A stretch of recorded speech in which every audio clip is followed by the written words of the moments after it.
guide us in this afternoon na patuloy na mangusap at gumawa sa aming kalagitnaan.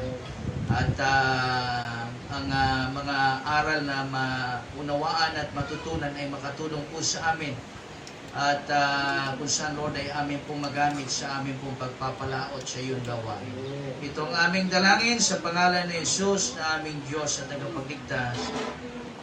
Amen. Amen. You may be seated.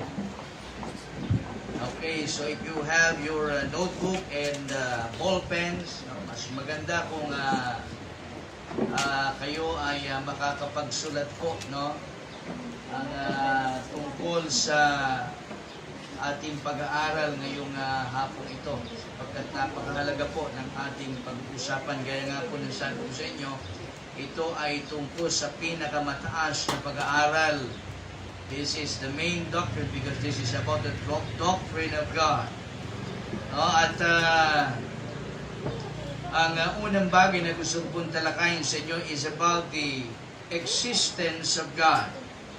Number one, this is about the existence of God. Sabi po ng ating lesson, the greatest, take note of this, the greatest and most profound idea the human mind can ever conceivably entertain concerns the possibility of the existence of a personal God. No, ang sabi rito, ang pinakadakila at pinakamalawak na kaisipan na maaaring isipin ng isang tao ay ang tungkol sa kaisipan na mayroong persona ang Diyos. Now that is the greatest and most profound idea the human mind can ever conceivably entertain. And sabi dyan, the sheer importance of man's response to this idea cannot be exaggerated. No, ang pinakamataas na importansya na kung saan ay maaaring maging tugon ng isang tao tungkol sa kaisipang ito ay hindi maaaring maging grabe. No, ibig sabihin, yung pinakamataas na tugon ng isang tao, kumbaga hindi tayo pwede mag-isip ng labis doon sa kung sino ang Diyos. Amen? No? Dahil maaari po tayong magkamali, no? Kung gagawin po natin yon.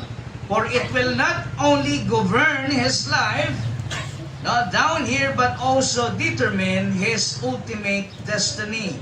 No? Ibig sabihin, hindi lamang nito mapangungunahan ang ating buhay dito sa lupa, kundi malalaman din natin yung ating maaaring ating maging huling destinasyon. No, nakasalalay sa kung sinong Diyos ang ating kinikilala.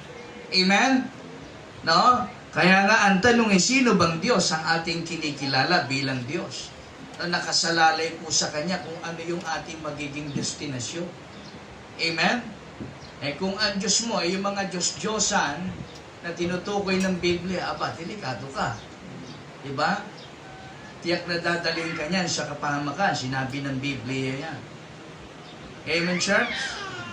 No?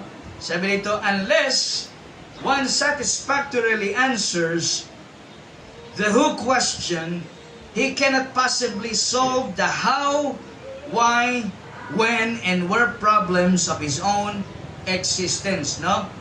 Ibig sabihin, maliban na lamang kung mayroong isang sapat na sagot sa tanong na kung sino ang Diyos. Amen? Nakakasunod po tayo? No?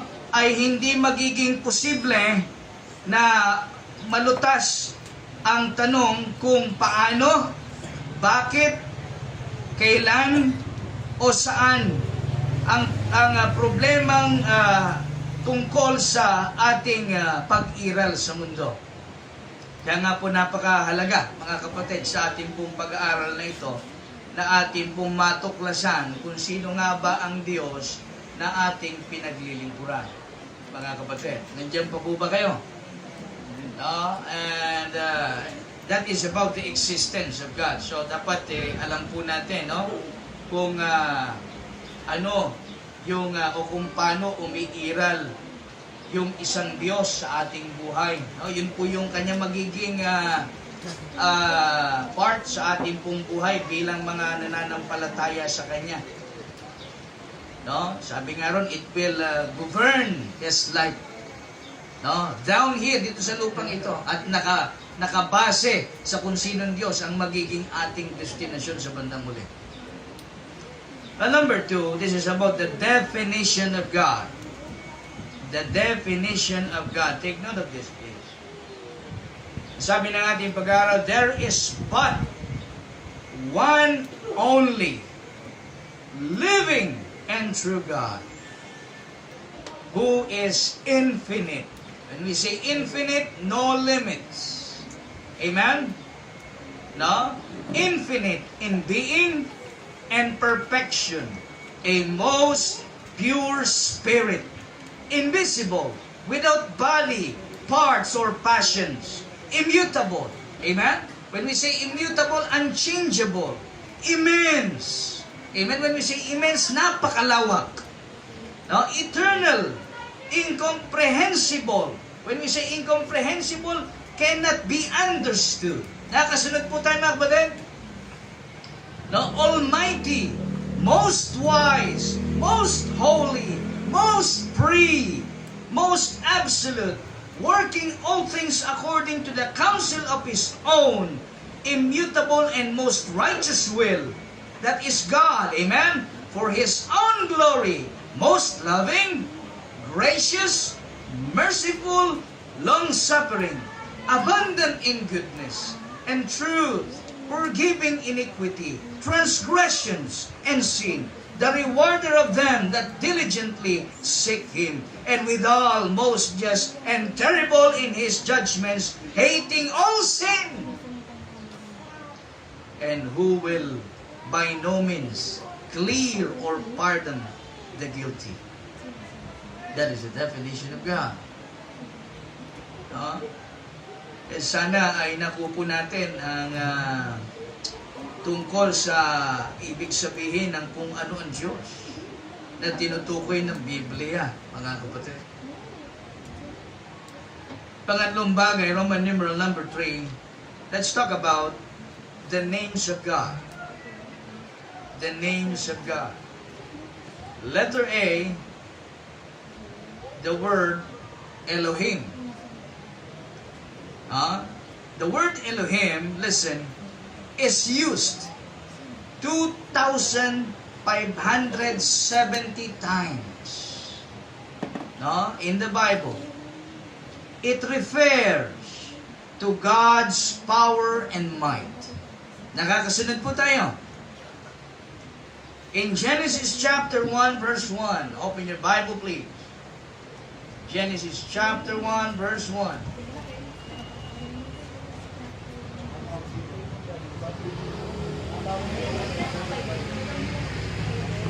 Okay, now open your Bible please. Alam ko po na alam na natin at kabisado na natin yung talatang yan. Nandiyan na po lahat. Ano sabi ng Bible in verse 1? In the beginning was what? God. You see the word God here? God is what? Created the heaven and the earth. Now it shows His power and might. Amen? Now He created the heaven and the earth. In Psalms 19 verse 1. Psalms 19 verse 1. Again, Psalms 19 verse 1.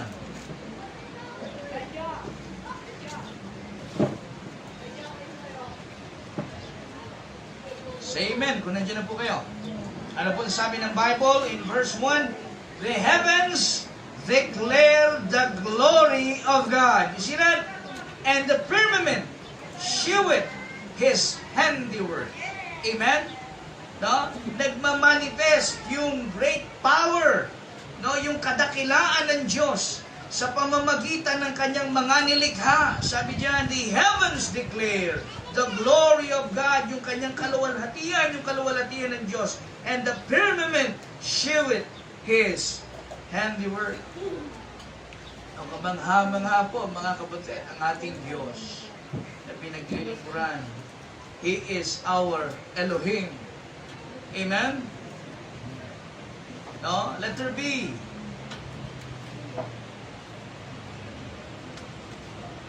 Okay, maluwanag po tayo dyan. Sa letter A. Again, letter A, Elohim. Letter B, El. No, when we say El, this is 4 compounds of His name. There are 2 significant places where this name was used in the Old Testament. Again, no, the word El is a 4 compounds of His name. There are 2 significant places where this name was used in the Old Testament. One came from the lips of Jerusalem's first sovereign, and the other from history's first sinner. So sino ba yung tinutukoy dito? No?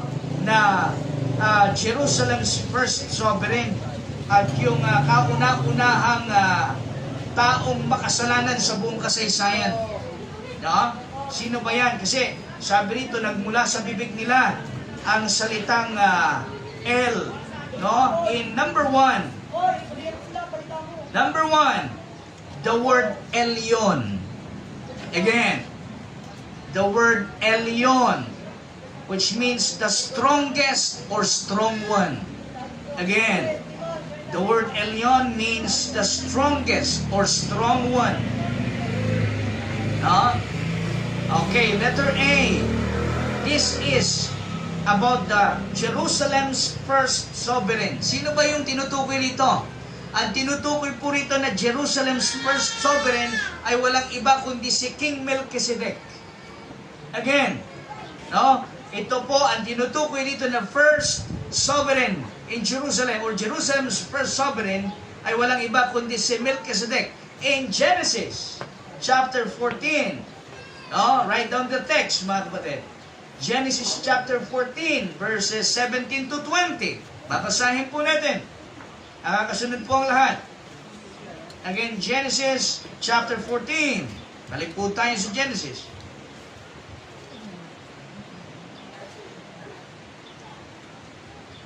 Chapter 14. Nandiyan na po ang lahat. Again, chapter 14, verse 17 to 20. Nakita po natin? Okay, babasahin ko po. Sa verse 17, sabi ng Bible, and the king of Sodom went out to meet him after his return from the slaughter of Chedorlaomer and of the kings that were with him at the valley of Shaveh, which is the king's dale. Nakakasunod po tayo? Verse 18, and Melchizedek, king of Salem. Ang tinutukoy rito na nanggaling dun sa tawag rito sa Tagalog, yung pagkubkob no, sa mga kalaban na tinutukoy niya sa verse 17 dun sa mga hari na kung saan ay nilipol no, nitong taong ito. Ang tinutukoy po rito ay si Abraham. And in verse 18, sabi, and Melchizedek, king of Salem, brought forth bread and wine, and he was the priest of what? Of the Most High God. Anong sabi po ng verse 19? And he blessed him. Sino yung him na yan? That is Abraham. Amen? And said, blessed be Abram. Actually, hindi pa Abraham ang pangalan niya rito, kundi Abram. No, Abram. Blessed be Abram of the Most High God, possessor of heaven and earth. Nakita niyo po mga kapatid, nagmula po sa bibig nitong tinatawag na Jerusalem's first sovereign. Yung salitang Elyon, which means the strongest or strong one. Again, ano sabi niyan? And he blessed him and said, Blessed be Abram, the Most High God, possessor of heaven and earth. Verse 20, And blessed be the Most High God, which hath delivered thine enemies, take note of this, into thy hand. And he gave him what? Tithes of all. Ano sabi diyan? And blessed be the Most High God, which hath delivered thine enemies into thine hand. Sinong makagagawa ng bagay na ito? Tanging ang Diyos lang. Amen? Kung saganang kay Abraham, hindi niya kaya nalipulin yung mga bansang kanyang kinubko. Ito'y kamay ng Diyos na gumawa at kumilos, yung makapangyarihan, at malakas na kamay ng Diyos. At yan po ang tinutukoy dito sa Genesis chapter 14, verses 17 to 20. The word Elyon, which means the strongest or strong one. Ibig sabihin, wala nang makapananaig pa sa Diyos. He is the strongest. Amen? He is the strong one. Wala nang makapananaig sa Diyos. Nakakasunod po tayo mga kulit. So, letter B. Maliban kay Melchizedek or kay King Melchizedek, sino yung pinaka-unang itinalaga na makasalanan sa buong kasaysayan? Meron po ba kayong idea kung sino? Any idea?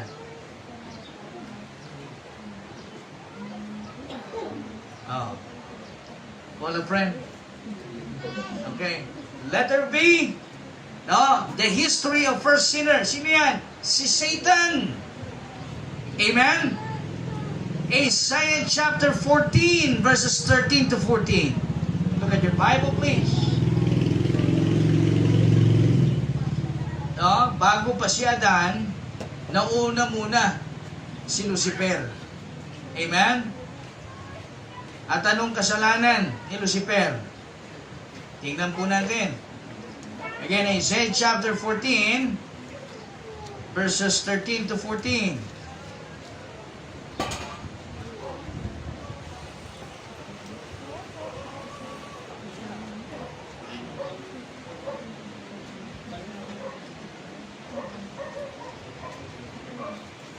Nandiyan na po kayo.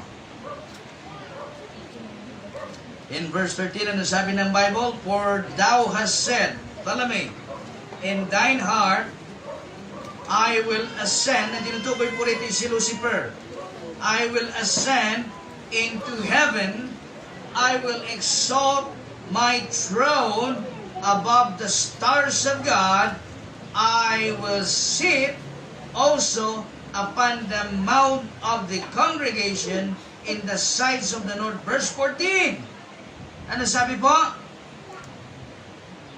I will what? Ascend above the heights of the clouds.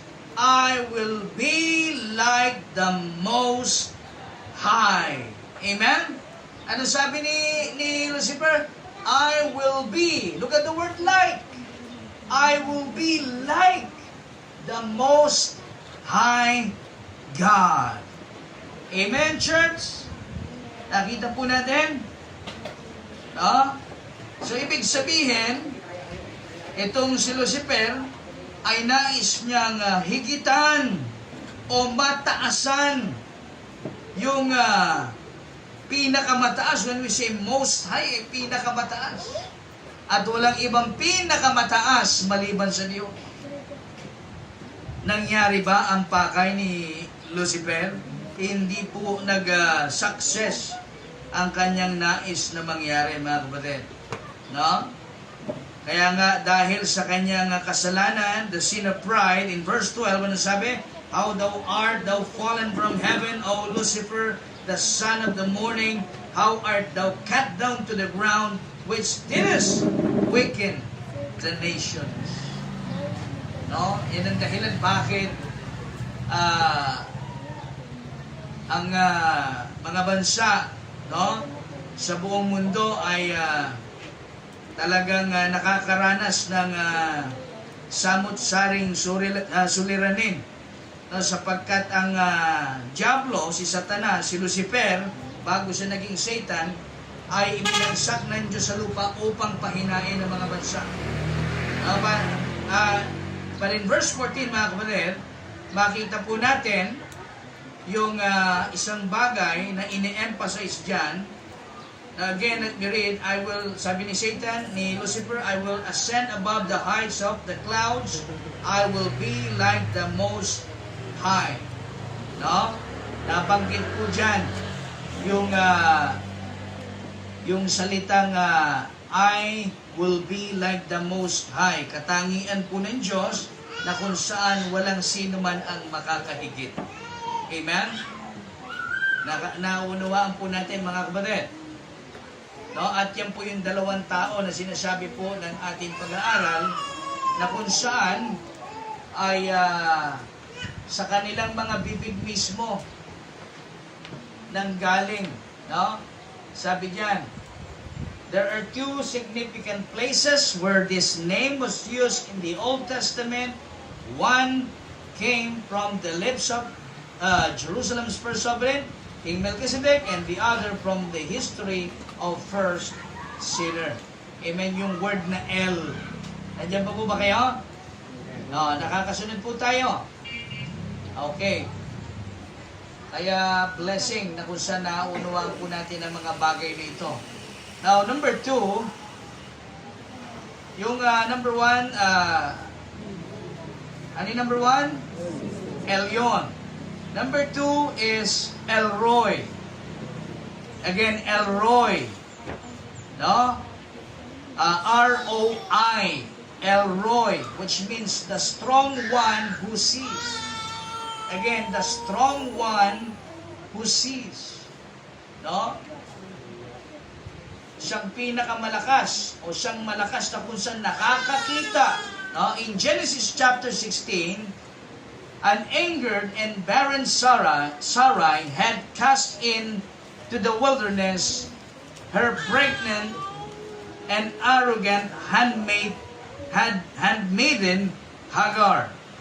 When all hope for survival had fled, this pagan Egyptian girl, nakakasunod po, was visited and ministered to by Elroy himself, the strong God who sees. In Genesis 16 verse 13, para makita po natin. Genesis chapter 16 verse 13.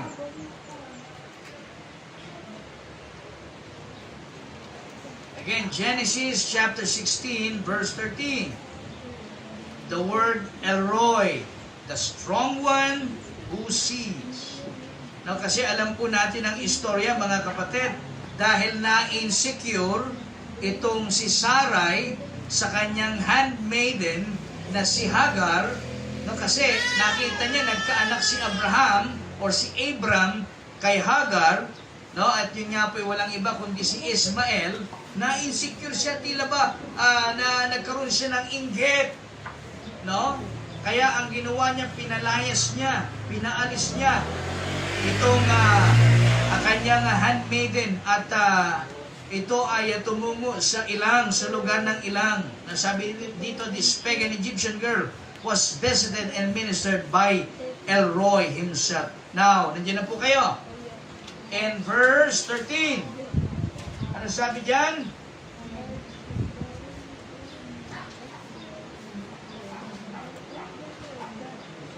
Nandiyan na po kayo? Genesis 16, verse 13.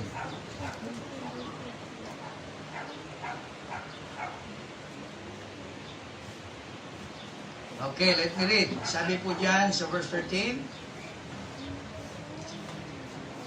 And she called the name of the Lord that spake unto her. Ano sabi ni Hagar? Thou God, what? Seest me.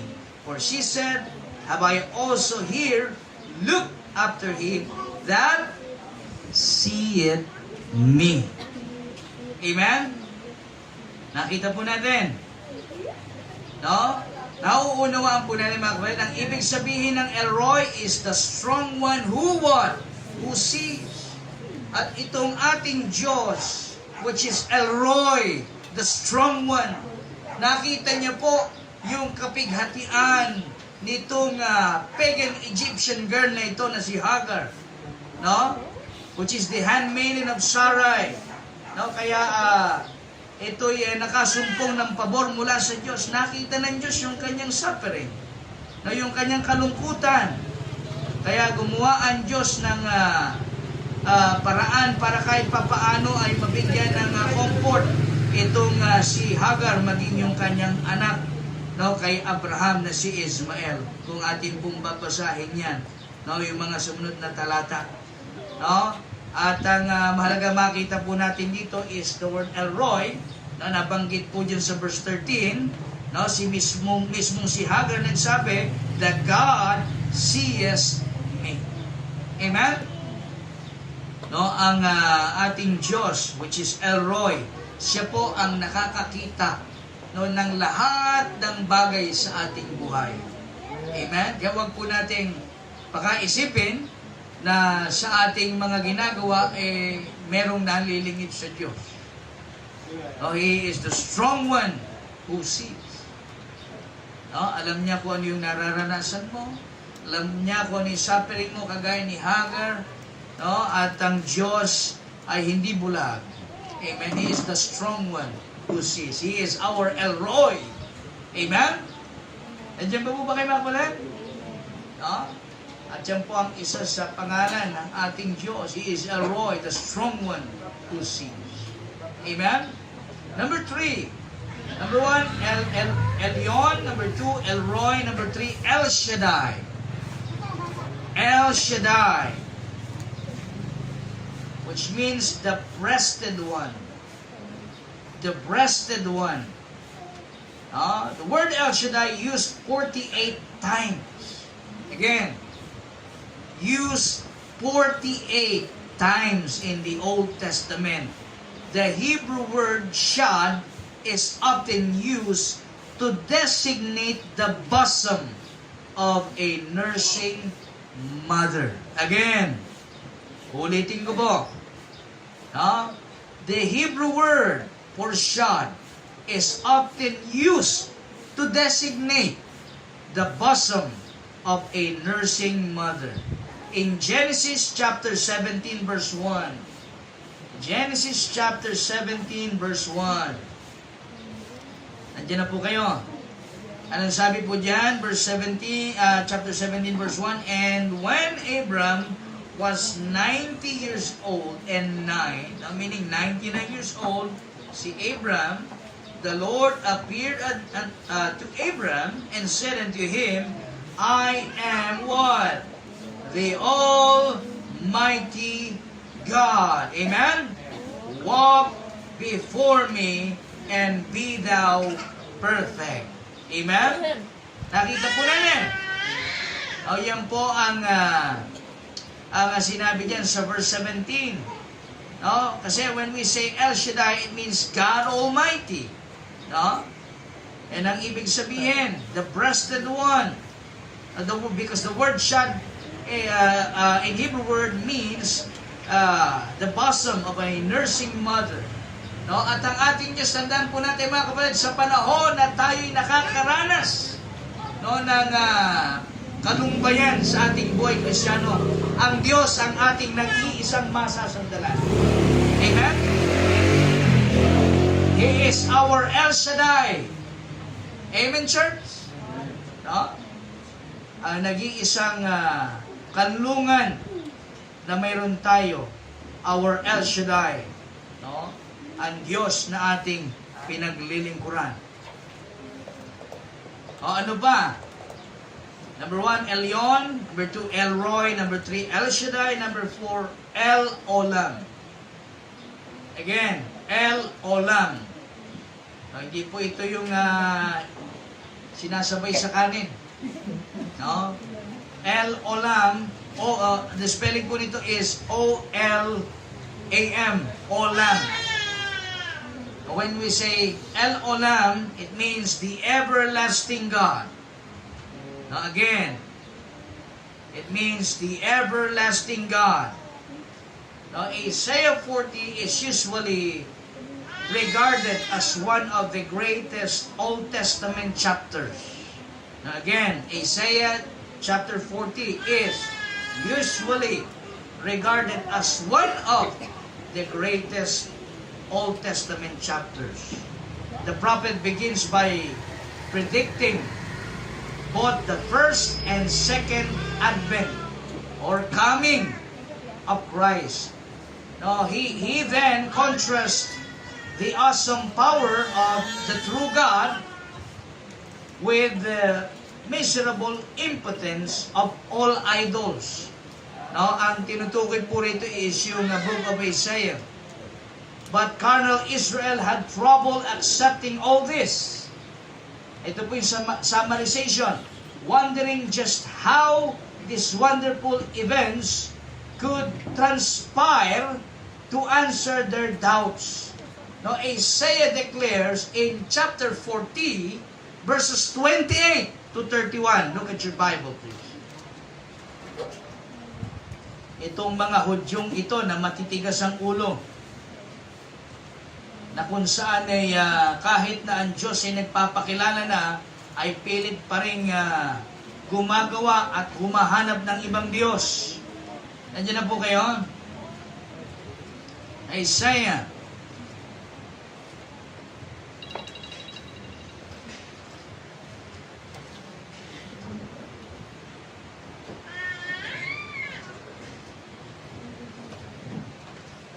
Chapter 40, verses 28 to 31.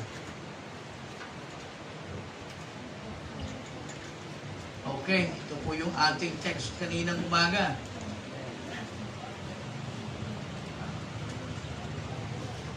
Okay, nandiyan na po lahat. In verse 28, ang sabi po dyan, the prophet Isaiah, "Hast thou not known?" Hindi ba ninyo nalalaman? "Hast thou not heard that the everlasting God, the Lord, the creator of the ends of the earth, painteth not, neither is weary? There is no searching of his understanding." Ito yung mga ito yung bagay na hindi po naiintindihan ng mga Hudyo. Kaya pinagsisigawan sa kanila ni Prophet Isaiah. No, "Hast thou not known? Hast thou not heard that the everlasting God," you see the word everlasting God?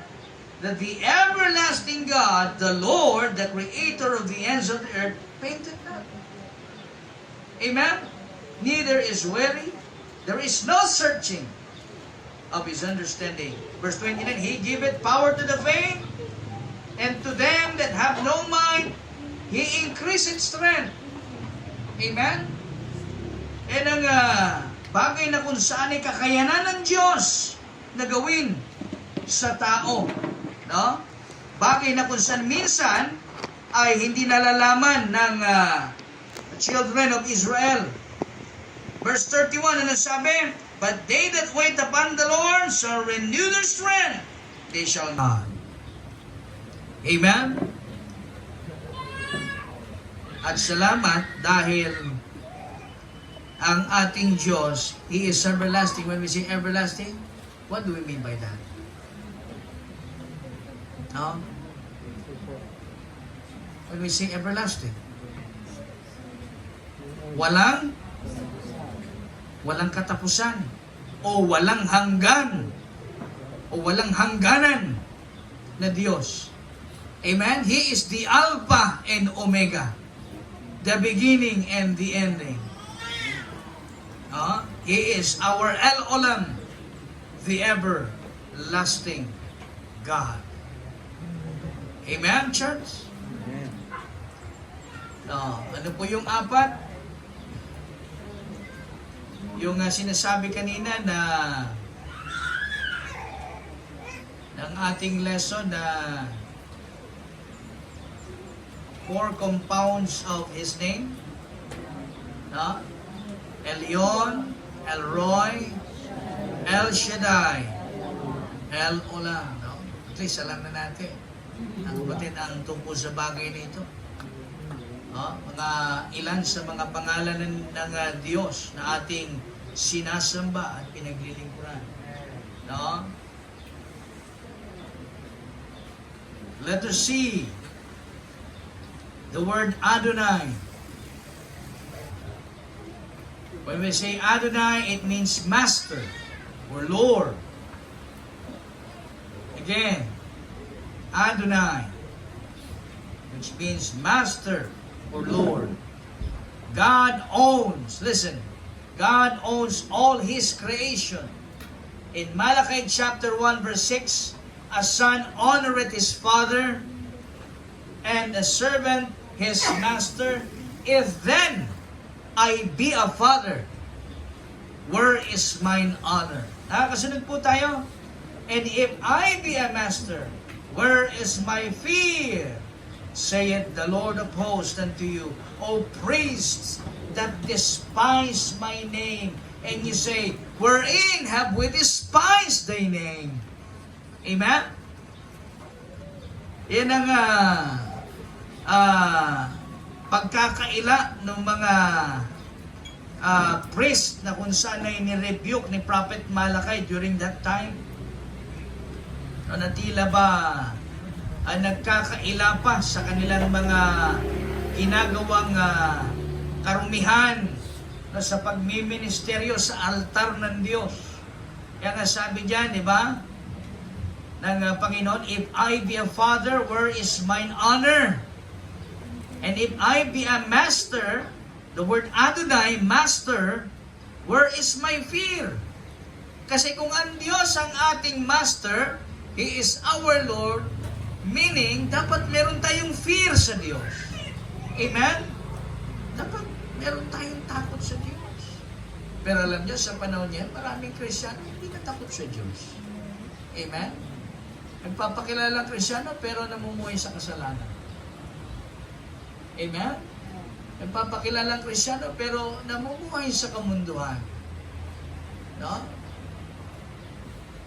Hindi kinikilala yung kanyang Panginoon, yung kanyang Master, our Adonai.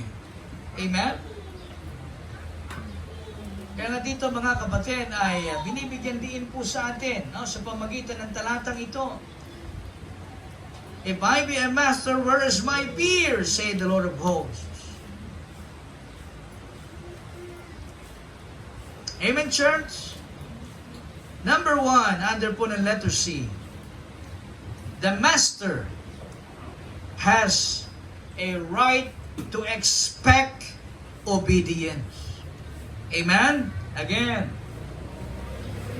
The master has a right to expect obedience. Tama ba yun? No, yung isang master, yung isang Panginoon ay umaasa o naghahangad ng pagsunod mula sa kanyang servant. So, ibig sabihin, ito'y normal, pangkaraniwan sa isang Panginoon na asahan niya yung kanyang servant na ito'y sumunod sa kanya. Amen, church?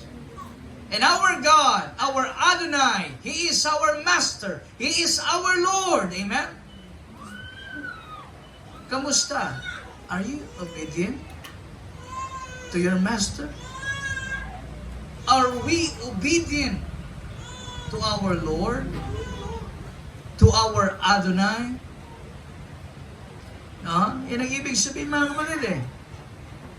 At ang Diyos, meron siyang karapatan na asahan yung ating obedience. Amen? Amen, church? Amen. No? He has the right to expect obedience.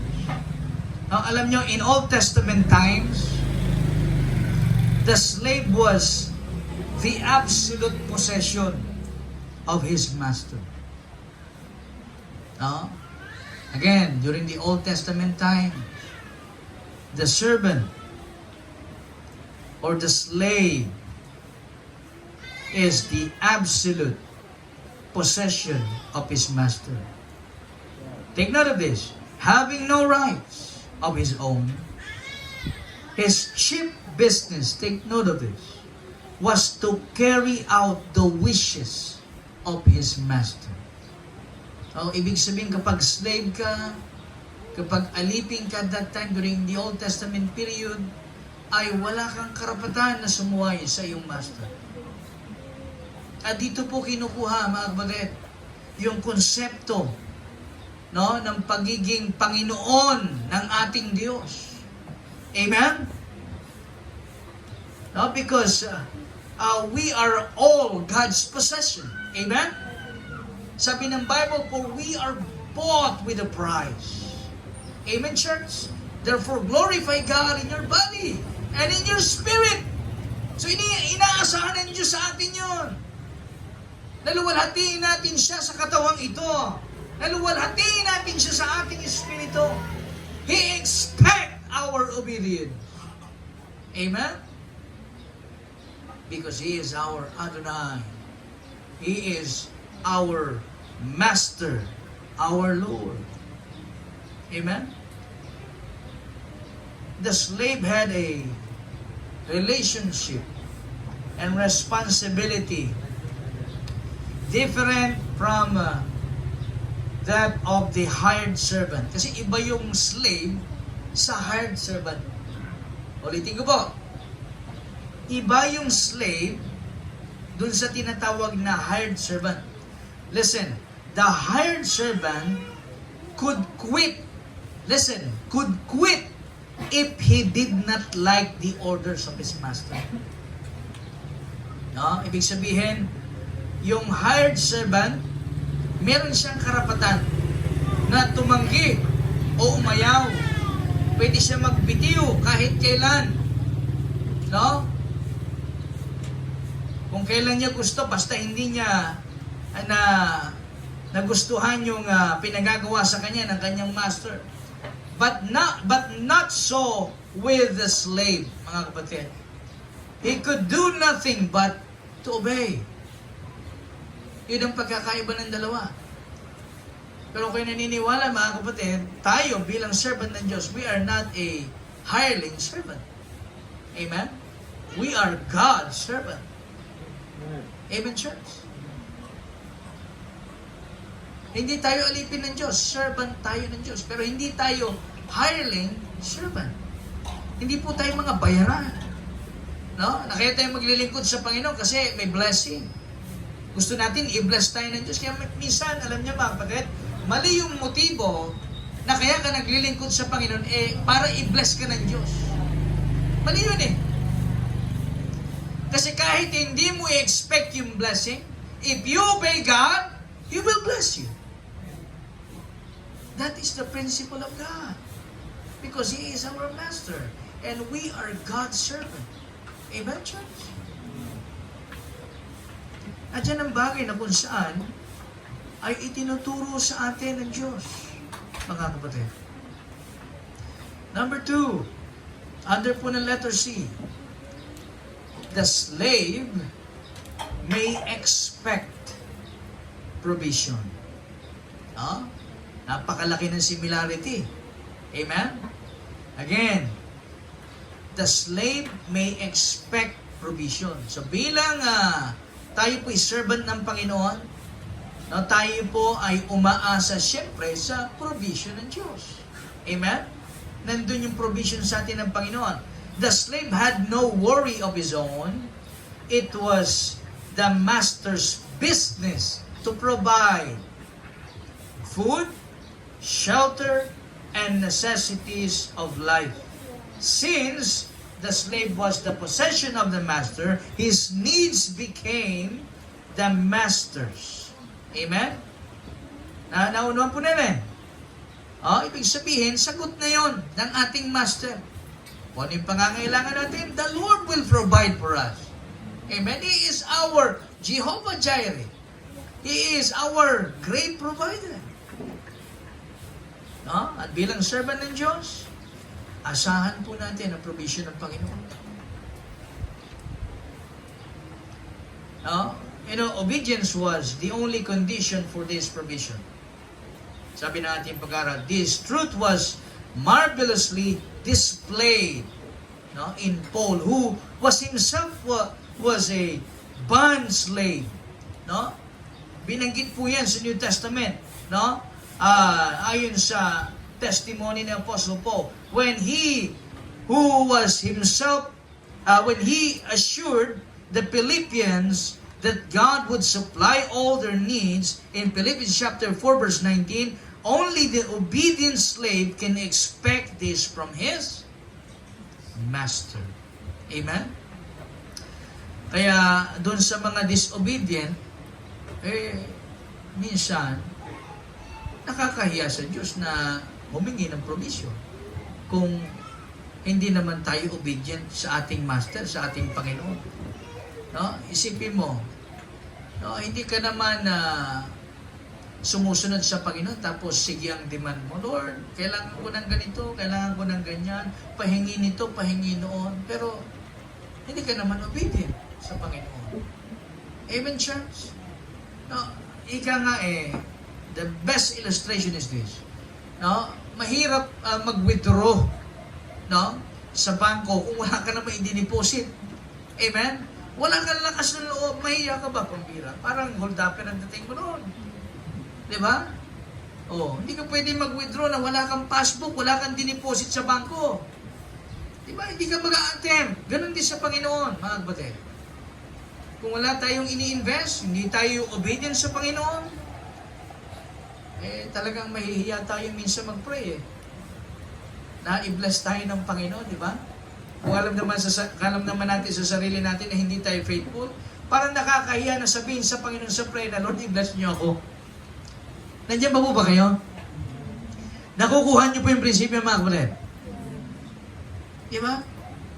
Parang sampal sa iyo No? Babalik sa iyo. Boomerang effect. Ika nga, pambira, teka, hingi ako na hingi sa Panginoon, hindi naman ako obedient, hindi naman ako faithful. Diba? Sana lahat ng Kristyano nakaka-realize niyan. Diba? O para merong magkaroon ng resolution.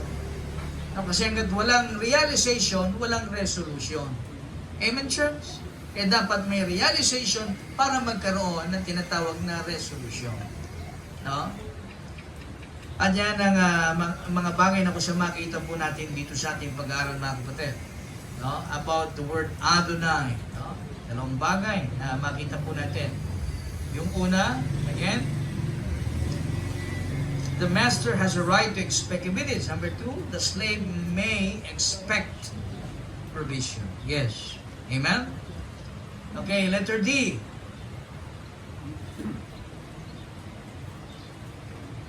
No? Ano oras na po sa inyo? Medyo mahaba-haba itong letter D. Okay, siguro dito ko na lamang po muna tatapusin. At itutuloy po natin ito sa susunod na linggo ng hapon. No? Letter D. Okay, sabihin ko na po sa inyo kung ano yung letter D. The word Jehovah. Jehovah. God's most common name. No? It occurs 6,823 times. No? The self-existence, the self-existent one. No? The God of the covenant. No? Yan ang ibig sabihin ng Jehovah. At makita po natin yung text in Genesis chapter 2 verse 4. 9 compound names of Jehovah are. Yan ang ating pag-aaralan sa susunod na linggo ng hapon. No, 9 compound names. Kagaya sa kanina. No, 4 profound compound names. Ito naman siya. Okay? So, maliwanag po tayo sa ating pag-aaral, mga kapatid. Is there any questions? Pwede kayo magtanong. No? Okay. So, wala na pong katanungan sa ating pag-aaral. Sige. Mga na-mention na name, ano yun? Greek word, Hebrew word? Hebrew word. Hebrew word. Yes po. Bali, ano siya? Hebrew word. No? Kasi more on, yung binanggit kanina is more on the Old Testament times. No, wala pa siyang nababanggit sa New Testament. Kasi yung Old Testament is, kung ating pag-aaralan ng Bible, ay yan po isinulat sa wikang Hebreo.